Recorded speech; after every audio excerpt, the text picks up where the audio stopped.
Okay, so what I want to do in this video is I want to talk about how to use the trail side to initiate the downswing correctly.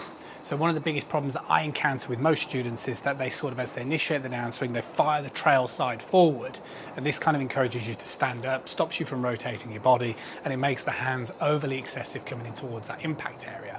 And one of the questions that I tend to get is, well, you know, what should you be doing with that sort of trail side in the initiation to the downswing? The key thing really is that what we're trying to do is we're trying to get this feeling as we start the downswing of really just pulling that lead side back. So that's the first narrative I'd suggest that you tell yourself. So as you start the downswing, you're not trying to fire the right side forward, you're trying to keep the right side back and you're trying to pull the left side back. But for certain golfers, that feels really difficult. And in my opinion, the reason why I think a lot of golfers find that really difficult is because they're overcooking the backswing position, okay? So if I sort of try and consciously really straighten my trail leg in the backswing, okay, so it's literally like dead straight. I get like, you know, I feel like I'm trying to get loads of hip depth this way.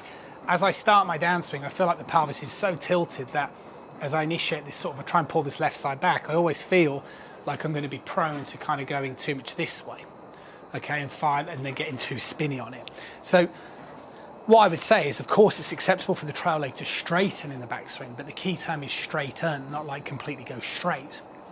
So I would always propose this Wedge Pro here is a really good training aid. For you guys over in the States, logistically, you're going to struggle to get your hands, I think, on this particular product. But Callaway do a wedge. There's loads of different manufacturers. You can even just knock up a wedge, right? So I put my trail foot like so. Now, the benefit of this, obviously, it tilts my foot. So the first thing that's doing is that's making it harder, or it's encouraging more resistance. So I keep this leg bent and then I turn my pelvis in towards the leg. So you can see my trail leg is starting to straighten, but again, it's not sort of jolting, right? It's not massively straightening. It's still retaining a level of flex. Now, as it retains a level of flex, what this basically means is I can keep that a bit of weight pressure, obviously, as I get to that backswing underneath that trail side. So I'm now restoring energy up, so I can use this trail side to start getting the feeling of initiating that downswing position, okay, like so. So if you are somebody who, I would say, sort of swings back and you almost feel like you've got nothing to go off in that downswing, so it almost feels like you've got no real store of energy, then and you don't know how to exactly initiate that downswing, then the thing that I would be saying is I don't think you're activating enough in towards the ground in that backswing position. So again, keep that trail leg flexed, move that pelvis into that leg.